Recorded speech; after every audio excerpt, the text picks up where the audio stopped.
designed to get back from any adventure. Every day without fail. Being tough is not enough, so we keep testing. In the pursuit of ultimate toughness and reliability, the new Strata, engineered beyond tough. Drive your ambition. Mitsubishi Motors.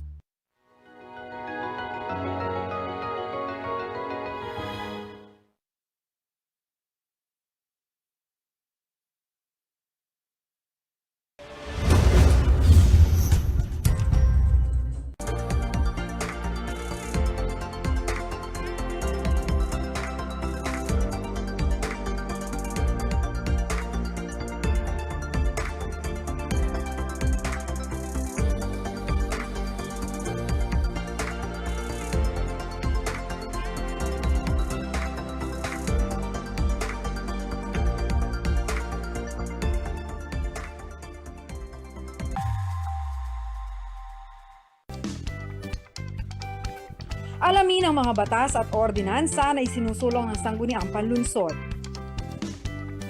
Tunghayan ang pagharap ng mga Fernandino sa hamon ng pandemya. Sama-sama nating damhin ang serbisyong hatid ng Sangguniang Panlunsod ng San Fernando, Pampanga sa pangunguna ni Vice Mayor Jimmy Lazatin sa programang Lugod Fernandino tuwing Lunes alas 7:30 ng gabi dito lamang sa CLTV.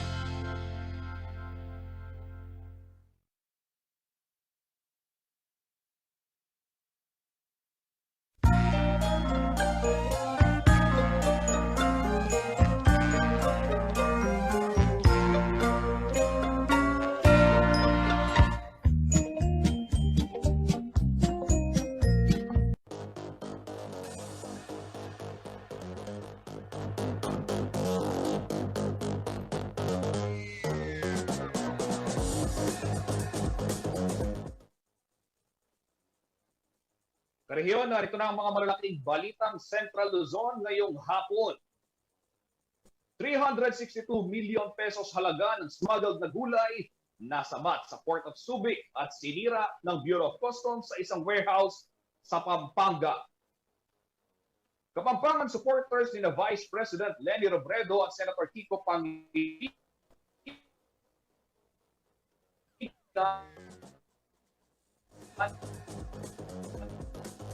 nakiisa sa nation may pinakamataas na vaccination rate sa Central Luzon. At Senator Grace Poe nanawagan sa LTO na maglabas ng memo na nagsasabing hindi raw mandatory ang roadworthiness test sa mga PMVIC.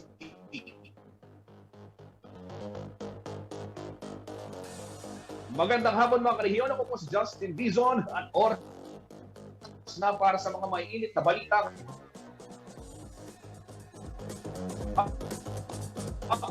Nanonood po kayo ng bago. Pag-uusapan ho natin yung mga developing stories at yung mga malalaking balita na dapat ninyong abangan. Mamayang alas 6 ng gabi naman yan. Kasama syempre si Jennifer Salenga. Ito mga kalib, gaya nga ng nabanggit natin kanina. Ito hong smuggled na gulay. Kayo ho ba'y nakatikim na ng smuggled na gulay? Ano? Kamakailan, na-report ng ating kasama nga si Paulo G. Santos. Ito nga mga gulay na carrots galing China. At sinasabing nagiging kompetensya daw ng mga maliliit na magsasaka dito sa Pilipinas. Dahil una sa lahat, mura daw itong mga gulay na galing China, particular na yung carrots. No? At syempre, yung sa Pilipinas, mas malaki daw itong galing China, mas maliit yung produkto natin, mas mura, di hamak din yung mga imported daw. At sabi ng SINAG, no, si Ginong Rosendo So, yung chairperson ng SINAG, sa grupo ho yan, ng mga magsasaka at ng mga negosyante sa agrikultura, talagang masama sa kalusugan itong mga ganitong klaseng produkto dahil hindi alam kung saan nanggaling. At imagine daw ho ninyo, kung isasakay sa barko yan, dadalhin dito at masastock doon sa mga port at idadalhin sa palengke, napakatagal daw yan. Abay, nakababahala raw yung sinasabing chemical na ginamit para mapanatiling sariwa yung gulay. Kaya pag po kayo pupunta sa mga palengke, tignan ninyo kung maganda ba yung gulay na nabili nyo. Baka naman sobrang kinis yan. Halos walang, walang walang bahid ng sira, baka naman sobrang dami naman ng pesticides. No? At kaugnay nga niyan, kanina lamang humaga, no? Mahigit 362 million pesos na halaga ng smuggled na gulay ang nasabat nga ng Bureau of Customs sa Port of Subic, at kaninang umaga idinala na yan sa kanilang warehouse dyan sa may Porac, Pampanga para sirain. Marami nagtatanong nung break natin yung balita, bakit naman sinira, hindi ba pwedeng kainin? Para malinawan tayo, baka kasama natin ang ating reporter na si Rainiel Pawid na nagtungo kanina doon sa ginawang pagsira doon sa mga smuggled agricultural products, mga gulay to. Rainiel, unang tanong ng ating mga netizens, maliban siyempre sa kumusta ka at kumusta yung paglabas ninyo, bakit naman daw sinira? Bakit hindi na lang kinain? Siyempre, sayang nga naman, mga gulay itong nakita at nakumpiska ng Bureau of Customs.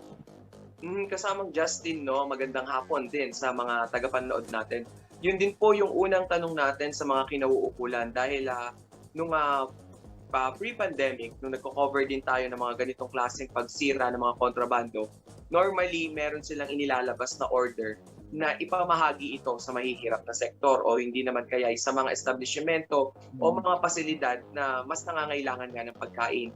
Pero sa usapin po na ito, hindi pinahintulutan itong pagpapalabas nga o pamimigay ng mga gulay na ito, illegal ship na gulay na ito, dahil ito'y hindi dumaan at walang mga proper documents. Unang-una nilang tinitignan dyan is yung sanitary permit at yung phytosanitary permit.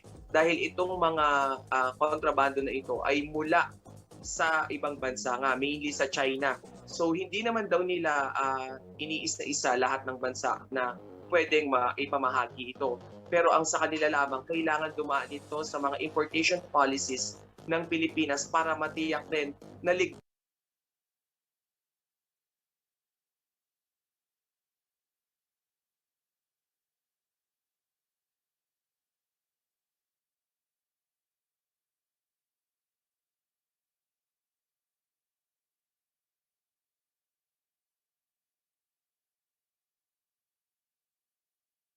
At paano nila nabuking na ito nga ay hindi dumaan sa tamang proseso?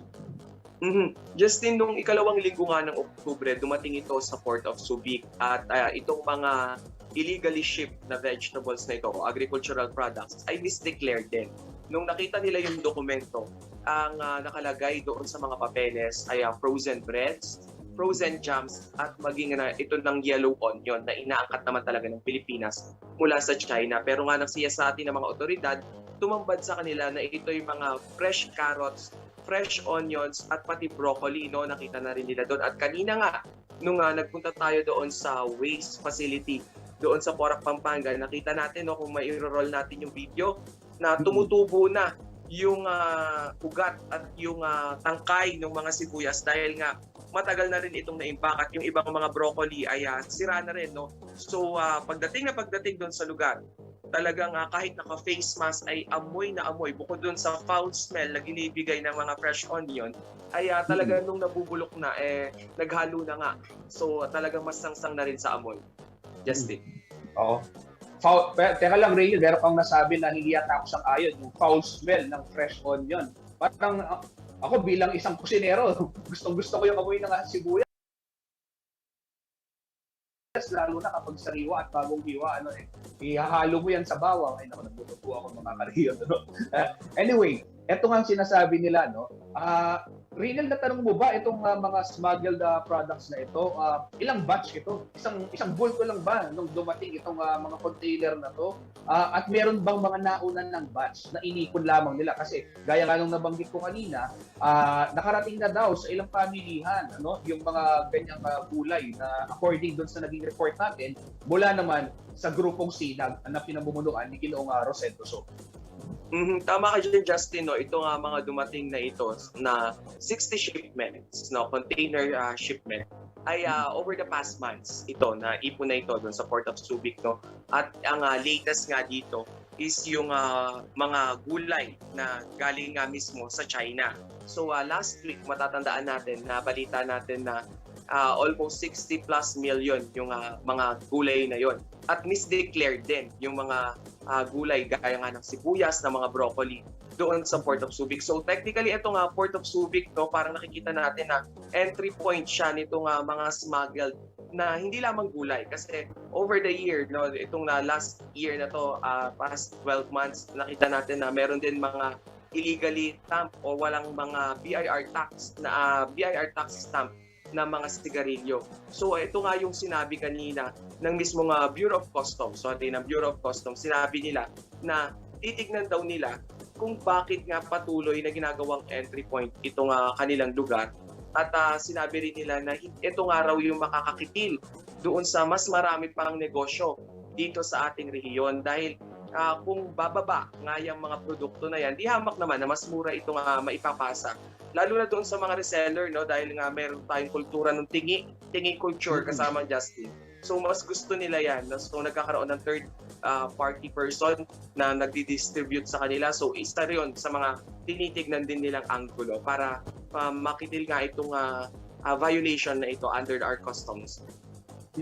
Reynel, itong problemang ito talagang hindi lang siya maliit na problema. Maraming pwedeng madamay, maraming sanga-sanga. No, nandiyan na yung problema sa kalusugan kung sakaling makapasok sa merkado at makain ng ating mga kababayan dahil hindi nga tiyak kung ligtas ito para for human consumption because of lack of necessary permits, no, yung mga sanitary permits and other documents. Now, the question, no, nakikipag-ugnayan ba itong ating Bureau of Customs sa ibang mga sangay o ahensya ng ating gobyerno para matutukan talaga to kasi hindi lang siya rin health matter. Pagdating naman sa agrikultura, sabi nga nung nabanggit mo kanina, pumapatay din, no, sa hanap buhay ng ating mga lokal na magsasaka at syempre yung retailer kung makabili siya ng smuggled na o yung illegal na gulay at kung kinakailangang bawiin ba sa kanila yun, paano naman din yung kanilang pinampuhunan sa ganyang klaseng negosyo?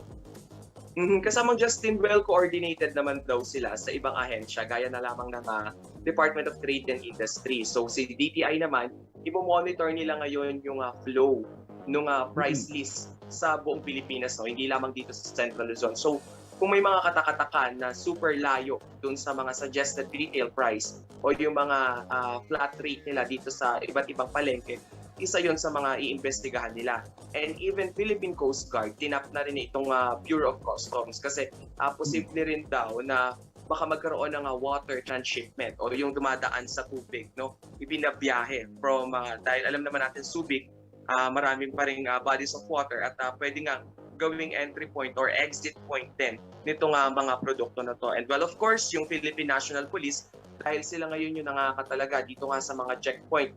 And good thing kasamang Justin, no, pinapaigting rin nila ngayon yung ating international policies pagdating nga sa pagtanggap din ng mga produkto dahil pa rin sa banta ng COVID-19 pandemic. So mainly health risk at saka economic risk yung tinitignan dito ngayon ng gobyerno. Reynel, basahin lang natin itong komento ng isang netizen na nanonood sa atin ngayon, si Tony Cusi. Sabi niya, bakit tulog ang DA at nalulusutan? Sayang naman ang gulay, dapat ikinulong na lang sa pantry. BOC, ang galing ninyong sumira. Ayun, linawin lang ho natin, maganda yung kanyang konsepto na ako rin, una ko naisip talaga, bakit hindi na lang itinulong sa mga mahirap or binigay sa mga community pantries? Ang problema daw ho, sir, yun nga, hindi alam ng gobyerno kung ligtas kainin ang mga gulay na ito. Bukod dun sa, siyempre, may mga nabubulok na dahil sa matagal na naimbak, kakulangan daw ng permit yung isa sa mga rason. Walang sapat na sanitary permit.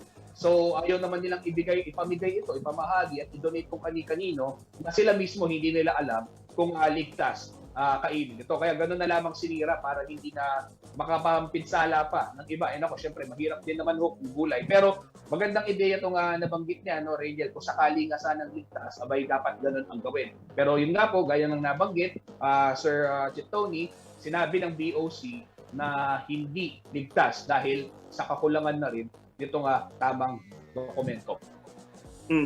At maganda rin yan, kasamang Justin, dahil nga nito lamang isang araw sa ginanap na Senate hearing. Bilang panghuli na lang, Go ahead.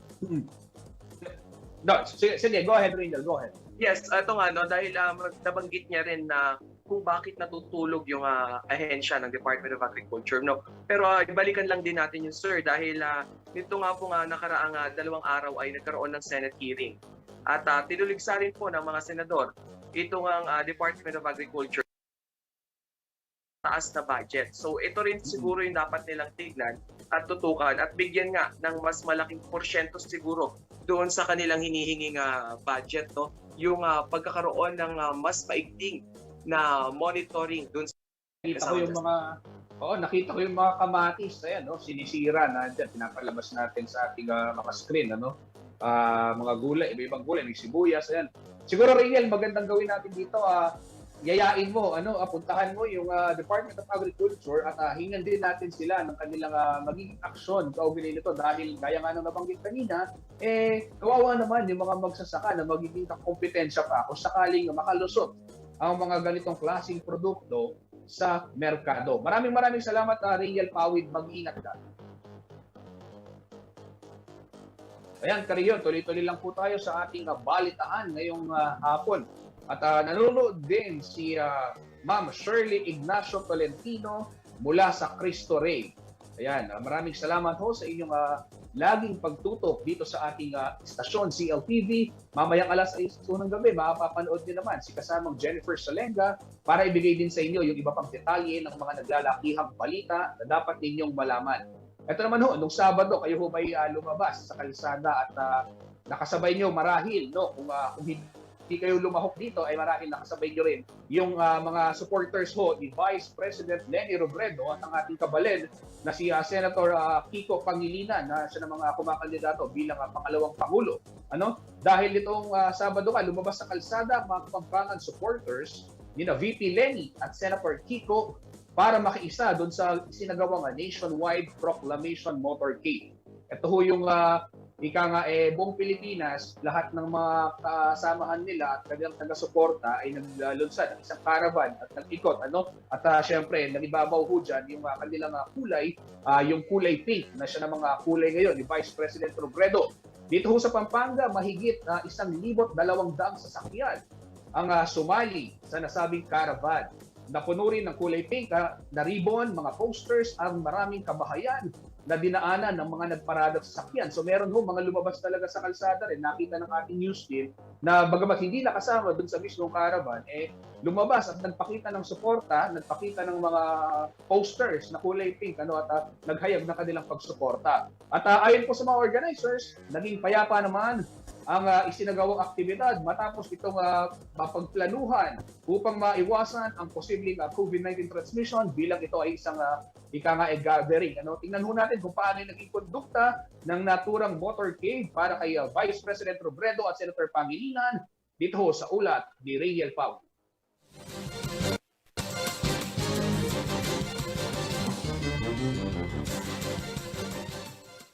Nitong October 23, nagkulay pink ang kahabaan ng Jose Abad Santos Avenue sa City of San Fernando, Pampanga. Mula sa mga lobo, streamer, tarpaulin at makeshift na bandera, lahat ay kulay pink. Ito ay pagpapakita ng suporta kina Presidential Aspirant VP Leni Robredo at kanyang running mate na si Senator Kiko Pangilinan. Nagsimula ang naturang motorcade sa Angeles City ganap na 7:00 ng umaga.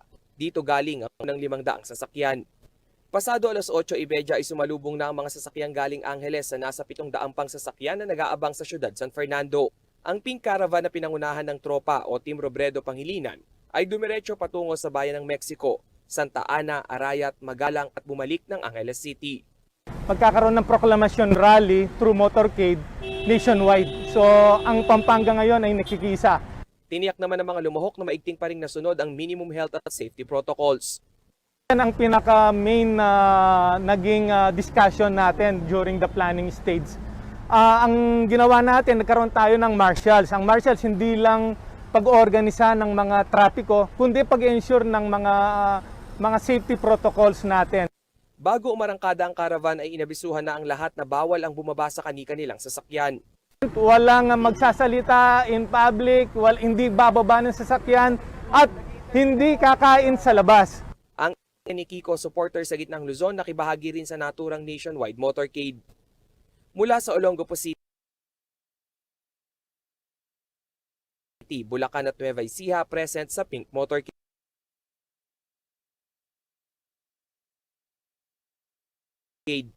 Sa unang pahayag ni Vice President Robredo, taong bayan na umano ang nagdikta ng kulay pink upang kanyang maging political color. Sa totoo lang, hindi pa namin ito pinag-uusapan dahil biglaan ang naging desisyon natin.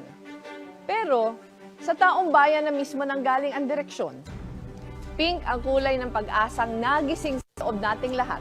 Sa kanya namang official tweet, ipinaabot ni Robredo ang kanyang paggagalak at pasasalamat sa lahat ng nakibahagi sa naturang motorcade. Rainiel Pau, with CLTV News. Ayan, sa pagbabalik po ng CLTV Balitaan, makakasama naman natin ang maraming tagahanga to ang idol ng bayan, Paulo G. Santos, magbibigay ng update kaugnay nitong isang balita na kasalukuyang nangyayari actually itong Senate hearing ho, no? At may kinalaman diyan sa mandatory roadworthiness test, no? Sa PMVIC. Ito yung merong naging pahayag ko si Senator Grace po dyan, hiningi yung memo na sabihin na hindi mandatory dahil nagdulot ko ng maraming pagkalito sa mga motorista. Paulo G, mamaya babalikan ka namin. Magbabalik po ang CLTV Balitaan. Diyan lamang po kayo.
Reliable auto service brought closer to you at the Clark Freeport Zone. Laos Auto Services, your professional multi-brand service center, is right in your midst. It offers general jobs for repair and maintenance, body paint and detailing, collision repair and body works. Laos Auto Services at Clark Freeport is backed up by highly trained technicians, specialists in auto paint, detailing, body works and collision repair.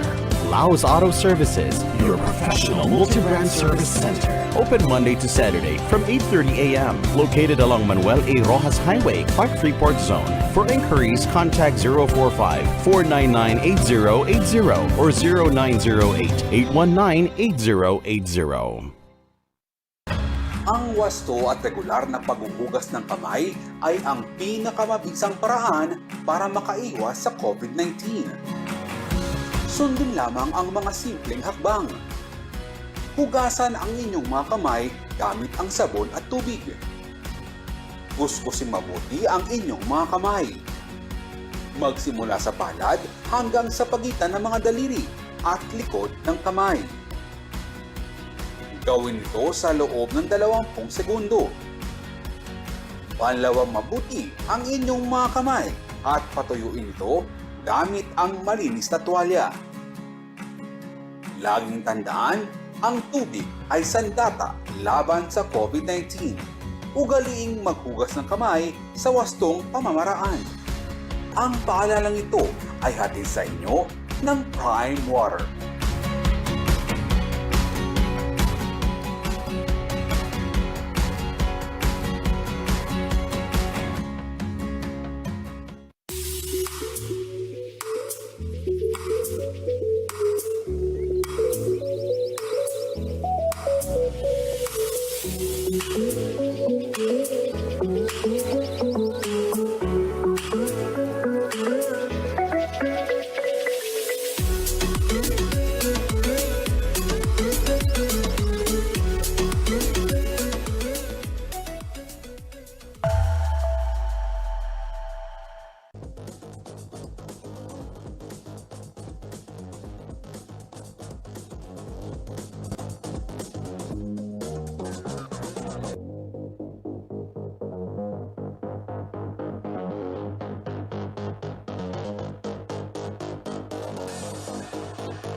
Yan, magandang hapon. Nagbabalik ho yung balitaan dito sa CLTV Balitaan. Kasama rin po ang inyong lingkod, Justin Dizon. At syempre, si Paolo G. Santos. Ito, makakausap natin siya.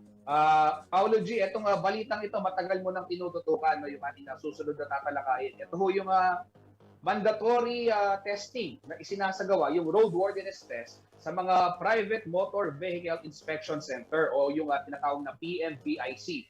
Yan ho ay kapag kayo ay magpaparehistro ng sasakyan sa Land Transportation Office o sa LTO, syempre taunan ho yan. Doon sa mga merong GAOR, yung Geographic Area of Responsibility, nasakop po nitong naturang mandatong ito, kailangan ninyong sumalang doon sa PMVIC at hindi doon sa mga private emission testing center na nakasanayan po natin lahat. Alam naman po natin yun kung tayo ay nagpaparehistro. Ang problema, atras abante, urong sulong itong naturang pagpapatupad o yung pagpapatupad ng naturang mandato ng Land Transportation Office. At itong ang nakarang linggo ay muling nagkaroon ng confusion, kalituhan sa mga motorista dahil nga daw doon sa paiba-ibang anunsyo ng LTO.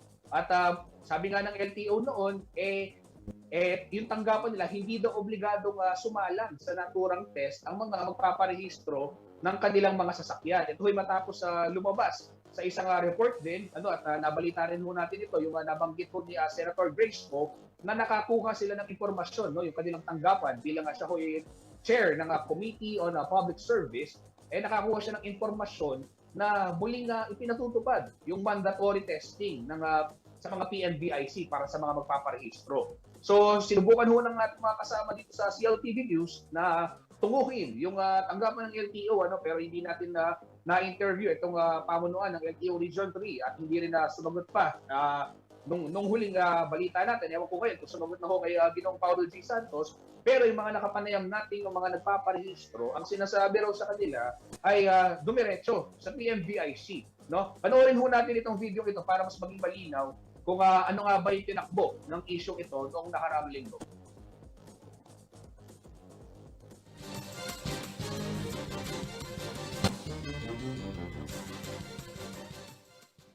Hindi raw mandatory ang roadworthiness test sa mga private motor vehicle inspection center o PMVIC para makapagrehistro ng sasakyan. Ito ang nilinaw ni Land Transportation Office Chief Assistant Secretary Edgar Galvante matapos lumabas ang usapin na inuobligang muli ang mga car owners na dumaan sa naturang pagsusuri para sa annual vehicle registration. Inilabas ng LTO ang naturang paglilinaw matapos isa publiko ni Senadora Grace Poe, chairperson ng Senate Committee on Public Services, na may natanggap na impormasyon ng kanilang opisina na balik mandatory na nga ang nasabing vehicle test. Ayon kay Galvante, may option pa rin ang mga nagpaparehistro kung PNVIC o sa traditional na Private Emission Testing Center o PETC sila sasalang. Posibleng na-misinterpret lamang daw ng mga vehicle owners ang rollout ng bagong information technology o IT system ng LTO. Sa pagsisiyasat ng CLTV News sa mga nagpaparehistro ng sasakyan sa tanggapan ng LTO Region 3 o sa Diosdado Macapagal Government Center, Ciudad ng San Fernando, Pampanga, tila taliwas sa sinasabi ni Asik Galvante ang kanilang nararanasan. Gaya na lamang ni Mang Ferdi Litada. Kumusta po yung natin, sir? Dumaan po kayo sa PETC o PMVIC? Ito. So, PMVIC, sir? Kung siya raw ang tatanungin, mas okay sa kanya ang dating proseso para iwas na rin sa mahabang pila, lalo na ngayong pandemya. Para sa akin, yung dati. Yung kahit saan, pwedeng magpa-emission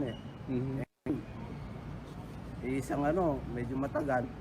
At ilan rin sa mga nagpaparehistro na isiningit lamang sa trabaho ang oras para sumalang sa bagong proseso, hindi alam kung ano ang totoo. Una, hindi ko din alam kung saan yung sinasabi nilang kung pwede kami magpa-smoke test. Tapos, mag-a-absent ka na naman ulit sa trabaho. Kasi, nagpaalam lang ngayon na magpaparehistro kasi expired na. Tapos, postpone pa. Sinubukan kunin ng CLTV News ang panig ni LTO Region 3 Director Eduardo de Guzman, kaugnay ng naturang usapin upang mabigyan ng linaw ang katanungan ng ating mga kareyon, subalit hindi pa ito tumutugon sa aming text. Paolo G. Santos, CLTV News.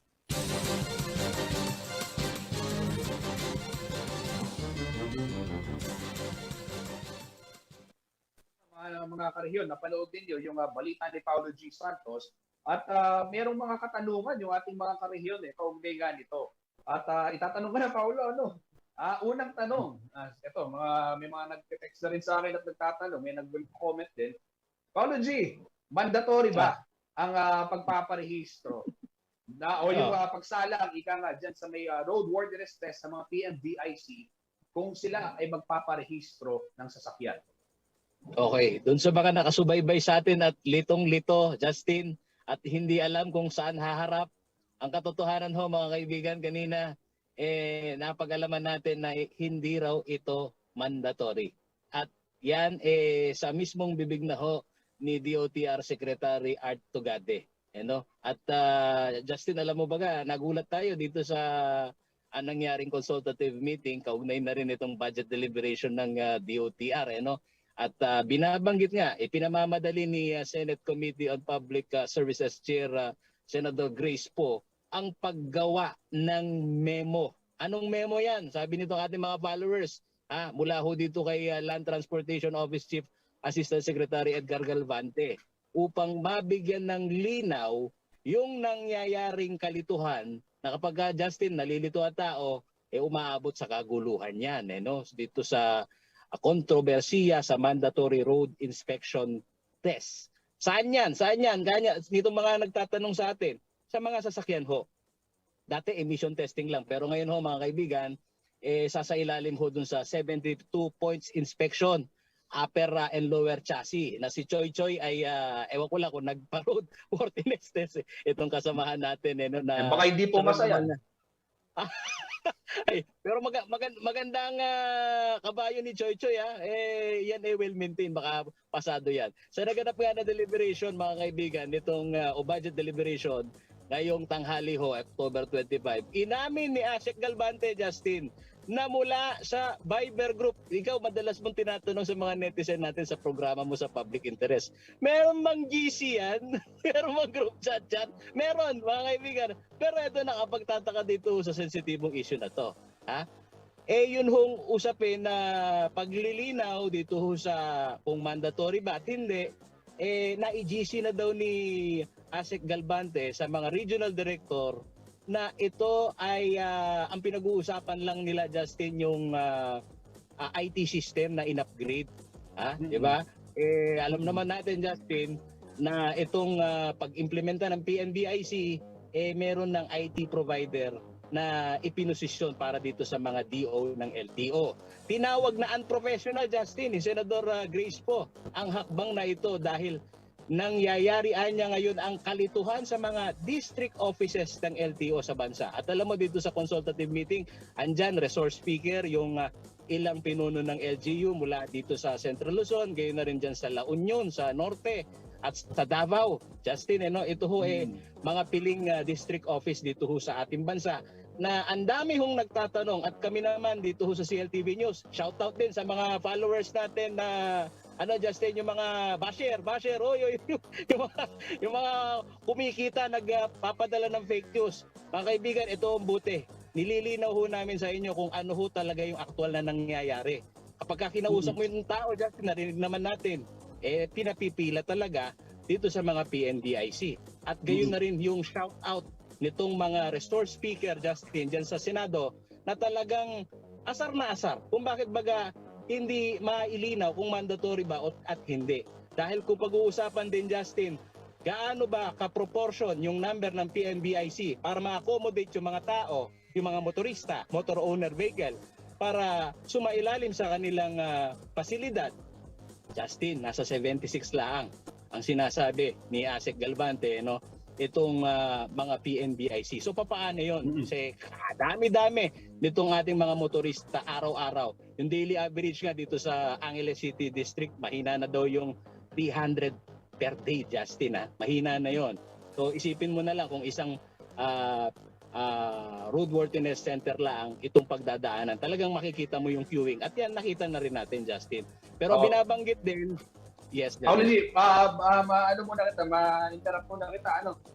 Tatanong ko lang, yung kalituhan, saan nanggaling? Kasi sinasabi na mandatory. Tapos biglang nag-anunsyo, hindi raw mandatory. Pero itong si Senator Grace po, may nakuhang info na sinasabing pinapatupad nga na mandatory itong pagsalang sa PNVIC roadworthiness test. At ito naman ay sabihin na natin napatunayan din ng ilang piling taong ating nakapanayam na nagpaparehistro dyan sa may tanggapan ng LTO sa Diosdado Macapagal Government Center sa Ciudad San Fernando. Meron tayong nakapanayam doon. Ang sinabi raw sa kanya ay yung napanood mo ninyo kanina sa video, ang sinabi raw sa kanya kailangan nga sa PNVIC roadworthiness test sumalang ito at hindi doon sa emission testing na gaya ng nakagawian.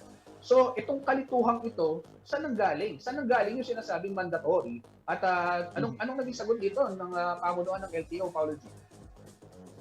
Justin, ang binabanggit nga nila, ang original ho na kalituhan na ang nakita naman natin, talagang ipina-implement naman talaga. Yung lumabas na memo, hinggil nga dito sa LTMS na IT system ngayon ng LTO district para ho dito sa mga bagong PNVIC. Ito ho yung mga roadworthiness test. Na, ano bang meron dyan sa LTMS na yan? Kung natatandaan mo, Justin, iba yung IT provider naman dito sa mga PETC.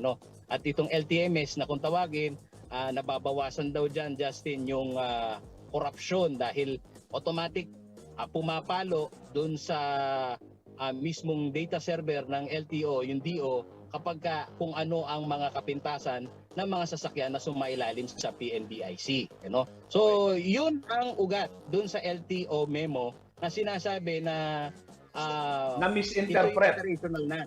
Oo. Ito yung sinasabi ng LTO, Paulo G, na nagkaroon ng kalituhan na misinterpret daw ng mga vehicle owners. Yung inilabas na memo ng LTO. Teka muna, sino ba yung nagpapatupad ng pagre-rehistro?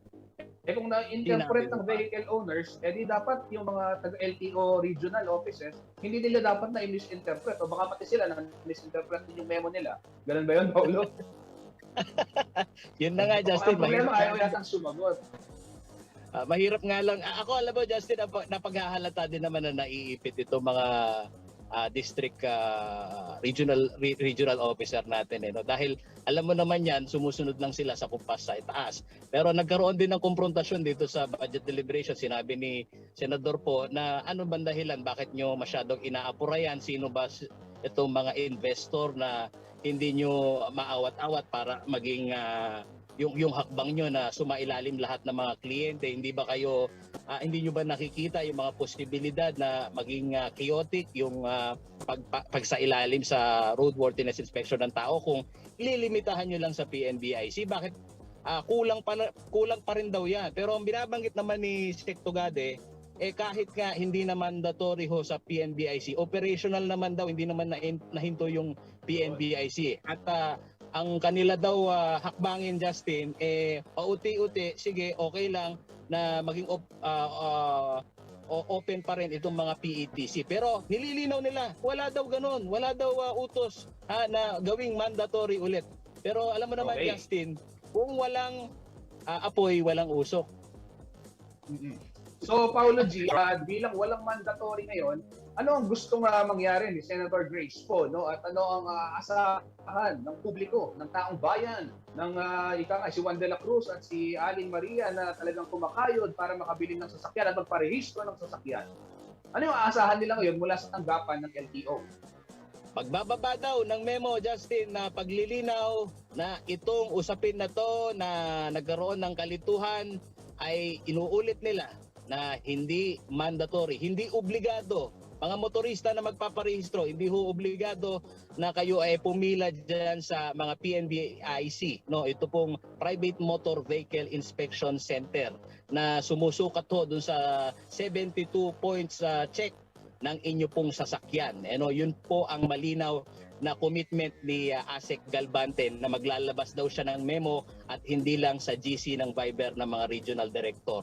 At mangyari din, Justin, na binabanggit ni Secretary Art Tugade na sa panahon ng pandemya, kung pinag-uusapan yung diferensya ng presyo pero meron pa ring umaalma, Justin, na meron pa ring kaunting increase yung halagang higit 100 na dumagdag, sakit pa rin sa ulo. Ito pong mga motorista, lalong-lalo na Justin, meron pa rin tayong pinakikitunguhan na pagtaas ng presyo ng langis. Isa pa yan, Justin, no? Na nainguso at na naisigaw nito pong mga resource speaker ng Senado kaugnay ho nitong pag-usisa dito ho sa kontrobersyal na mandatory road inspection test. Okay, maraming salamat Paulo G. Santos. Aabangan natin yung nagiging hakbang ng LTO kaugnay ng isyong ito, lalong-lalo na ito nga napag-usapan nga dyan sa Senado kanina lamang, yung paglalabas ng memo to clarify and formally announce to the public, hindi sa GC kung hindi sa publiko mismo, na hindi mandatory ang pagsalang sa roadworthiness test dyan sa mga PMVIC. Paulo G, abangan namin ang update kaugnay ng balitang yan. Salamat, Justin. Okay, ang ating susunod na tatalakayan naman ho, mga kanilian, ito, sa Mabalacat City. Ayan, yung mga kabalen natin dyan sa lungsod ng Mabalacat. Abay, malapit na raw makamit ang herd immunity laban sa COVID-19. Napakaganda ho yan. At dahil ito'y matapos lang maitala o mapangalanganan ang lungsod ng Mabalacat, bilang nangunguna doon sa pinakamataas na vaccination rate sa buong Central Luzon. Yan ho yung ating tatalakayan sa ating pagbabalik at makakasama ho natin si Dr. Jose Antonio Rivera, ang health consultant ng lungsod ng Mabalacat, para bigyan ho tayo ng kadagdagang detalye pa kaugnay ng balitang yan. Huwag ho kayong aalis, magbabalik po ang CLTV Balitaan.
Journey now with a Changhe Journey MPV M60. Changhe, change your drive. Ang wasto at regular na paghuhugas ng kamay ay ang pinakamabisang paraan para makaiwas sa COVID-19. Sundin lamang ang mga simpleng hakbang. Hugasan ang inyong mga kamay gamit ang sabon at tubig. Kuskusin mabuti ang inyong mga kamay. magsimula sa palad hanggang sa pagitan ng mga daliri at likod ng kamay. Gawin ito sa loob ng 20 segundo. Panlawang mabuti ang inyong mga kamay at patuyuin ito gamit ang malinis na tuwalya. Laging tandaan, ang tubig ay sandata laban sa COVID-19. Ugaliing maghugas ng kamay sa wastong pamamaraan. Ang paalalang ito ay hatid sa inyo ng Prime Water.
Ayan, nagbabalik ko ang CLTV Balitaan at ito bago tayo magpatuloy sa ating balitaan, batiin muna natin si Ma'am Blesilda Enriquez, nanonood siya mula sa Ubando, Bulacan. Ayan, maraming salamat ho sa mga karehiyon nating Bulakenyo na panayang tutok dito sa ating CLTV.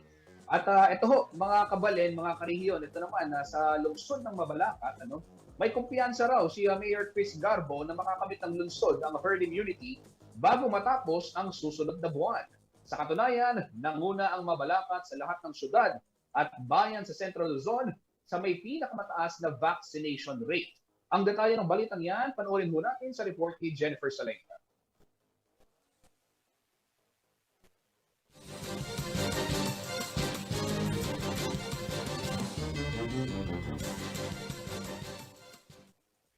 Nanguna ang Mabalacat City sa Pampanga sa may pinakamataas na COVID-19 vaccination rate sa lahat ng lungsod at bayan sa Central Luzon. Nitong Biyernes, October 22, umabot na sa 87.97% o higit 180,000 na katao sa syudad ang nakatanggap ng first dose. Higit 123,000 o 66.5% sa mga Mabalakenyos naman ang fully vaccinated na kontra COVID-19. Target namang mabakunahan pa ang halos 75,000 na katao para makamit ng lungsod ang herd immunity. Inilabas ang datos na ito matapos ang presentation ni National Task Force Against COVID-19 Deputy Chief Implementer and Testing SARS Secretary Vince Dizon kaugnay sa nationwide vaccination data via Zoom, kasama ang mga mayor at governor sa bansa. Inihayag ni Mabalacat City Mayor Crisostomo Garbo na positibo siyang makakamit ang herd immunity sa syudad sa kalagitnaan ng Nobyembre. Sinabi ni Garbo na magbibigay ang national government ng mga bakuna upang mapabilis pa ang vaccination program sa kanilang lugar. Resulta raw ito ng pinagsama-samang pagsisikap ng LGU ng syudad, COVID-19 Response Integrated System o CRIS program, City Council, frontliners, barangay officials at mamamayan ng Mabalacat upang masigurong nasusunod ang guidelines na inilatag ng city government para mapabilis ang programa sa pagbabakuna. At dahil nalaman ng national government ang epektibong vaccination program sa Mabalacat, nangako raw sila na magsusupply pa ng karagdagang bakuna para sa syudad. Nasa downtrend o pababa na raw ang daily COVID-19 cases sa lugar dahil sa mabilis na pagbabakuna. As of October 24, Linggo, 65 ang aktibong kaso ng COVID-19 ang naitala sa Mabalacat. Higit 6,800 naman ang mga gumaling na, habang 217 ang nasawi. Jennifer Salenga, CLTV News. Ayan, kaugnay ho ng balitang yan, makakasama natin ngayon dito sa CLTV Balitaan si Dr. Jose Antonio J. Rivera, ang health consultant po ng Mabalacat City. Doc J, magandang hapon po. Welcome dito sa ating bagong programa, CLTV Balitaan. Kayo ho yung unang guest. Abay, dapat lang na kayo ang una dahil kayo ho ay nangunguna. Congratulations. So, at magandang balita ito para sa ating mga kabalin dyan sa Mabalacat, Doc J. Ay, salamat. Salamat, Justin. At maraming salamat at magandang hapon po sa inyo lahat. Doc, itong sinasabi na naiulat ng ating kasamang si Jennifer Salenga, target ninyong makamit yung herd immunity sa susunod na buwan. When we say herd immunity po, para sa kaalaman ng lahat, ito yung 70% ng total vaccine-eligible population ng lungsod ng Mabalacat. So, mga kailan ho nyo nakikita na matatapos itong pagbabakuna o yung pagkamit ng herd immunity dito ho sa inyong lungsod, Doc J? Well, like what the news said, ang target natin talaga, if you look at it, you have to take a look at yung ating first dose.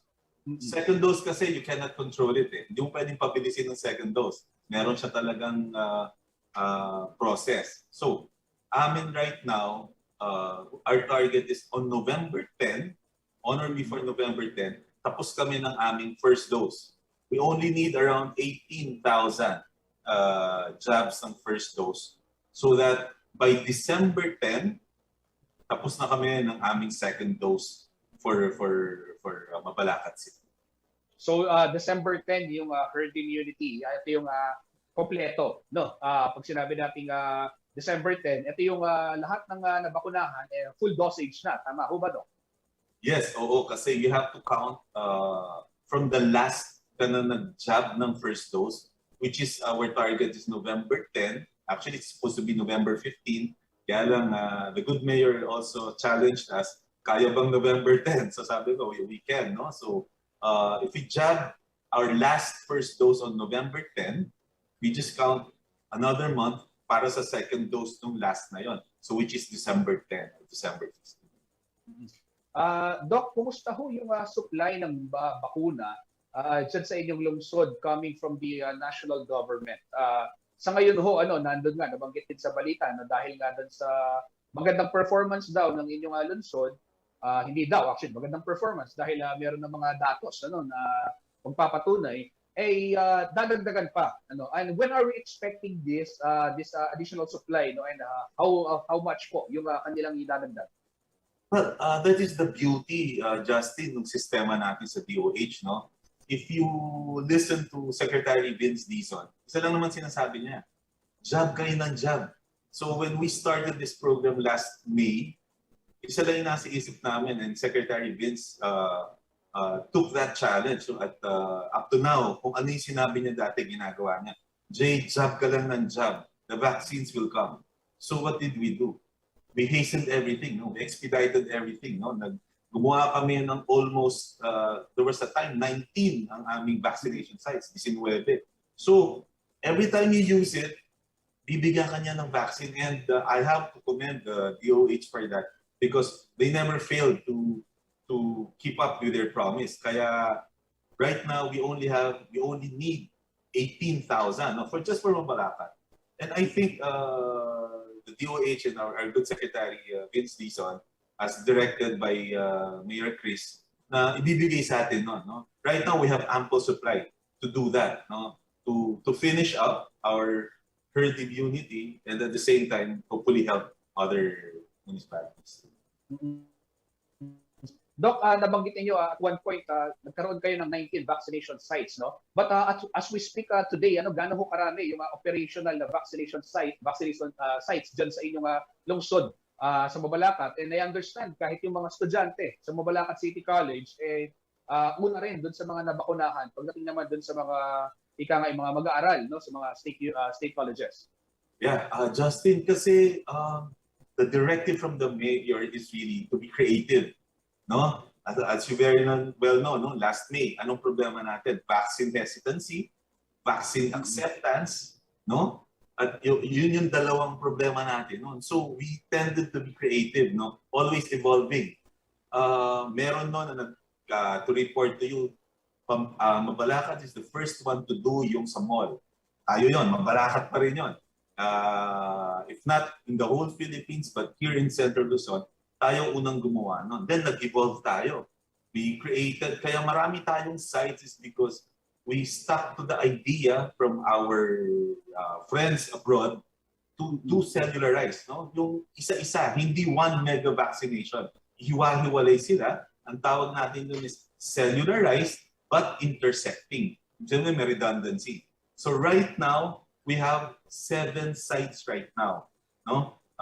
We constantly evolve. Meron kaming 7 sites na stationary, and then we have yung aming tinatawag na sa terminals, sa palengke, including our persons deprived of liberty, yung ating mga inmates. Tapos na rin natin yan. So, it's the same population, kaya lang may iba-iba tayong sector na kinukuha, at the same time, nag-i-intersect sila. Kumbaga, pwede kang pumunta kahit saan nun. No? Right now, we have 7 sites because we saw that right now, that is the most effective. In the next few weeks, baka bumaba pa yon. Because remember, Justin, we only need 18,000. Alam mo yung 18,000 na yun, it's just like looking for a needle in the haystack, sabi nga nila. No?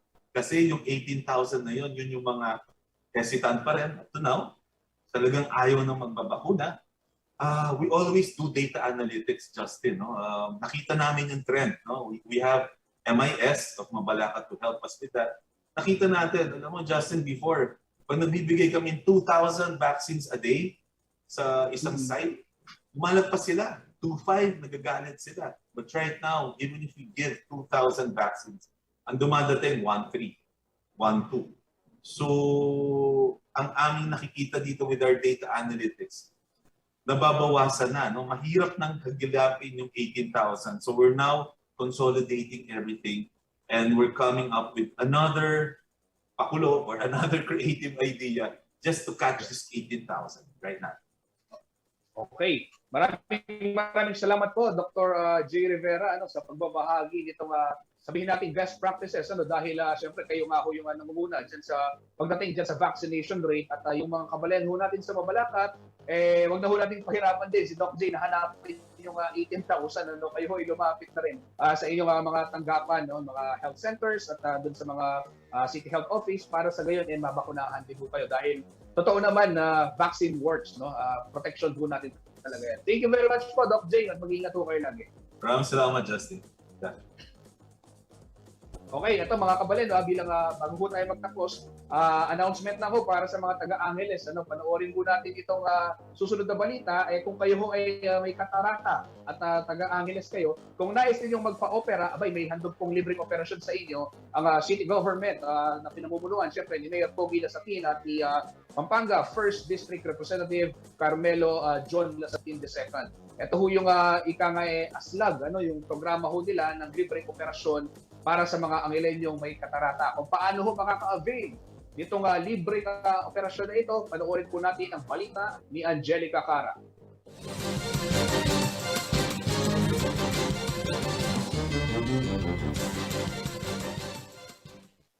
Nagsimula na nitong Lunes, October 25, ang pamamahagi ng form para sa libreng operasyon sa katarata sa Angeles City.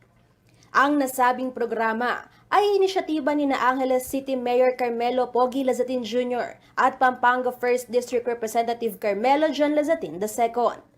Batay sa inilabas na Memorandum No. 1445 ng City Government of Angeles, maaaring makakuha ng form sa 6 na rural health units at 28 sub-health centers ng lungsod hanggang November 5. Lahat ng Angelenyos na interesado sa libreng operasyon ay dapat na mapunan ang form at isumite ang iba pang requirements gaya ng valid ID, Certificate of Barangay Indigency na may parehong address, gayon din ang social case study o endorsement mula sa City Social Welfare and Development Office. Lahat ng forms at requirements ay kokolektahin ng mga kawani ng Gender and Development Office sa mga RHU at sub-health centers sa November 8. Ayon kay IC Calagwas, Chief Advisor ni Mayor Lazatin, susunduin ng pamahalaang lusod ang mga pasyente sa kanilang tahanan at dadalhin sa mga kaagapay na ospital para sa kanilang initial check-up at operasyon.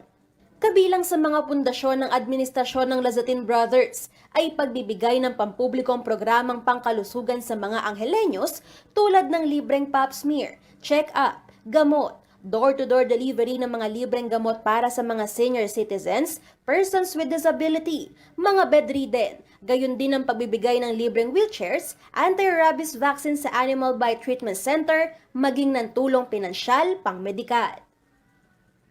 Angelica Cara, CLTV News.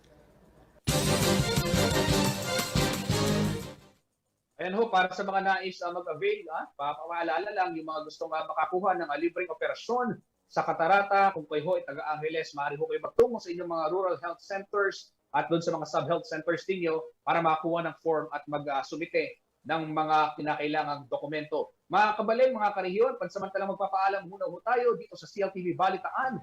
Pero mamayang alas 6 ng gabi, makakasama niyo man po ang ating kasamang si Jennifer Salenga para naman sa CLTV News. At dito ho, bubuuin natin yung mga iba pang mga balitang kailangan ninyong malaman ngayong araw. At para hindi ko ipapag-iwanan sa mga balitang Central Luzon, pwede kayong pumunta sa aming mga social media pages, sa Facebook, sa Twitter, at sa YouTube. Pwede rin panoorin yung mga programa ng CLTV. Nakikita po ninyo yan at naka-flash po sa inyong mga screens. Magpapaalam na ho ako pero makikita pa rin tayo bukas alas 3 ng hapon dito sa CLTV Balitaan. Maraming salamat po at mag-iingat po kayo lagi, mga karehiyon.